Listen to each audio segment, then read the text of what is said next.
Assalamualaikum warahmatullahi wabarakatuh. Jumpa lagi di Ataya Adeva Channel.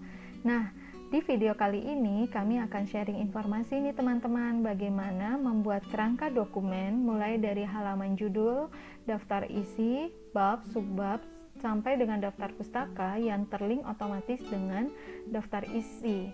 Nah, ini biasanya bermanfaat nih untuk sebagai guideline kita pada saat penulisan laporan, skripsi, tesis, ataupun dokumen lainnya, sehingga kita bisa tahu part-part mana saja yang masih kosong dari laporan kita tersebut. Kita mulai saja yuk. Nah, sebelum kita buat kerangka dokumennya, kita perlu mengaktifkan dulu navigation pen kita. Caranya, klik di view, kita klik centang yang navigation pen. Fungsinya untuk apa? Agar kita bisa tahu kerangka dokumen kita yang apa saja yang telah masuk menjadi bagian dari daftar isi, karena apa-apa saja yang muncul di headings di navigation pen ini akan terlink otomatis dengan daftar isi. Kita lanjut lagi yuk ke home.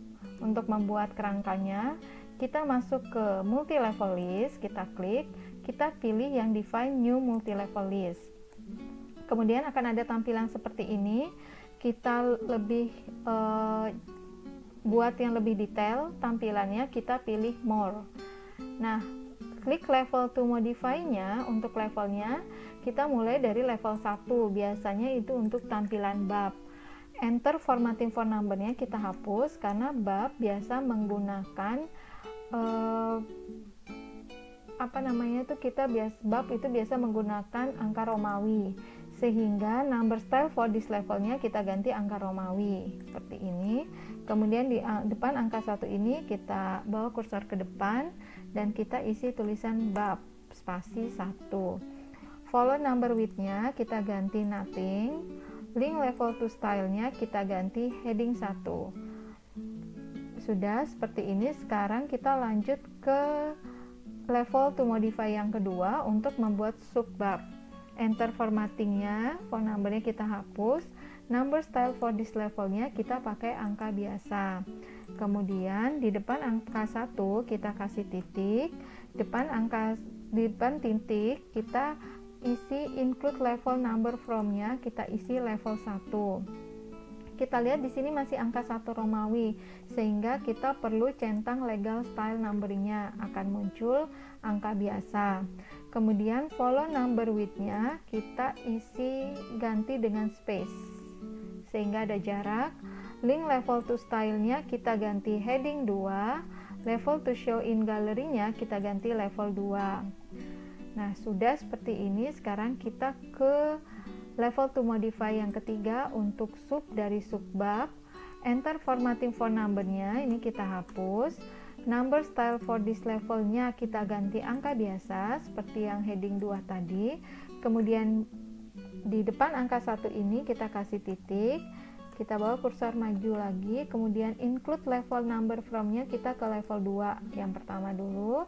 Kita bawa kursor maju lagi, kita kasih titik, di depan titik kita isi lagi include level number from-nya, kita isi level 1. Ini masih angka Romawi, kita perlu centang legal style numbering-nya.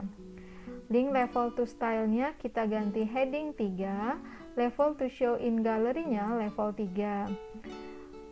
Follow number width-nya kita ganti space. Sudah ya, kita sudah bikin level to modify dari bab 1, 1.1, 1.1.1. Kemudian kita klik OK. Nah, sekarang bagaimana cara memunculkannya? Kita coba dari bab 1. Ini bab 1. Kemudian kita coba bab 1, kita isi tulisan pendahuluan misalnya. Nah, bab 2, kemudian kita enter bab 3, kita enter bab 4, kita enter bab 5, kita enter bab 6. Kita enter lagi, kita mau isi daftar pustaka. Sini kita klik heading 1, bab 7 ini kita hapus, tapi dia tetap masih terlink dengan heading 1. Kita isi daftar pustaka. Nah, di bawah bab 1 kita mau isi subbab. Bagaimana caranya? Kita klik saja heading 2, enter lagi heading 2, enter lagi heading 2. Akan terlink seperti itu ya. Bab 2 juga sama, heading 2, heading 2, heading 2. Bab 3 juga seperti itu, heading 2, heading 2, heading 2. Bagaimana kalau kita ingin membuat sub dari sub bab 1.1? Kita tinggal enter di sini, kemudian kita pilih yang heading 3. Klik lagi, kita pilih heading 3. Sudah ya, dan seterusnya. Kita lihat di sini teman-teman, untuk warnanya dari kerangka yang kita buat ini masih warna biru dan tulisannya masih Calibri Light. Bagaimana kalau kita ingin merubah tulisannya, font maupun ukuran size-nya secara otomatis? Kita tinggal modify di masing-masing headingnya saja. Misalkan untuk bab, kita tinggal modify di bab sini, kita pilih modify, kemudian kalibrinya ini kita ganti Times New Roman, fontnya kita ganti 14 misalnya, kita kasih bold dan warnanya kita ganti hitam. Untuk posisinya bab biasanya berada di tengah, sehingga ini kita ganti dari yang kiri, yang left kita ganti ke center. Nah, seperti ini. Kita klik OK. Jangan lupa untuk update heading 1 to match selection.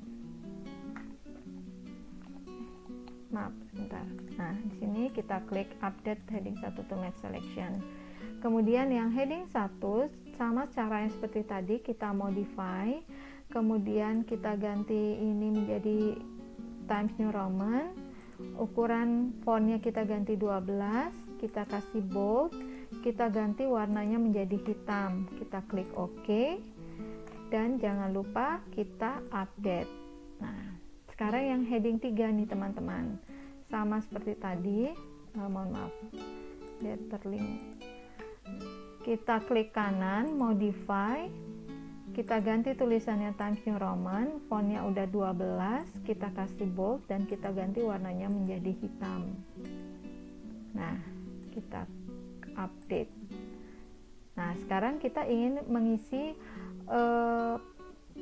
kerangka yang sebelum bab 1, misalnya ada halaman judul, misalnya saja ya, kita isi dulu heading 1. Ini kita hapus, tapi lihat di sini teman-teman, dia masih terlink dengan heading 1. Kita isi halaman judul, kemudian kita isi misalnya heading 1 lagi, kata pengantar, kemudian kita isi lagi misalnya daftar isi. Nah, sekarang bagaimana cara kita memunculkan daftar isi dari kerangka yang sudah kita buat ini? Mudah saja teman-teman, kita pilih reference, kemudian kita pilih table of contents.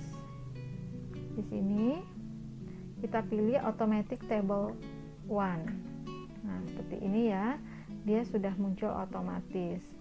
Untuk tulisan bab 1 pendahuluan, agar tulisan pendahuluannya ini ada di bawah sini, jangan di enter ya teman-teman, karena di enter dia akan munculnya seperti ini gitu. Padahal dia tidak terlink dengan bab 1, nanti akan munculnya di daftar isi itu terpisah. Caranya bagaimana? Kita pencet yang shift enter. Jadi munculnya tulisannya di tampilan sini dia terpisah, padahal di navigation pane-nya dia masih menjadi bagian dari bab 1, seperti itu. Kemudian ini halaman-halamannya ya. Nah, kemudian misalkan ada halaman yang berubah, kita tinggal enter, misalkan ini halamannya berubah ya. Kita update halaman, caranya tinggal update table dan update page number only. Halamannya sudah otomatis berubah. Nah, mudah kan teman-teman cara membuat kerangka dokumen dan daftar isi secara otomatis. Sekian dulu sharing informasi dari kami di video kali ini. Terima kasih. Sampai jumpa di video-video kami berikutnya. Wassalamualaikum warahmatullahi wabarakatuh.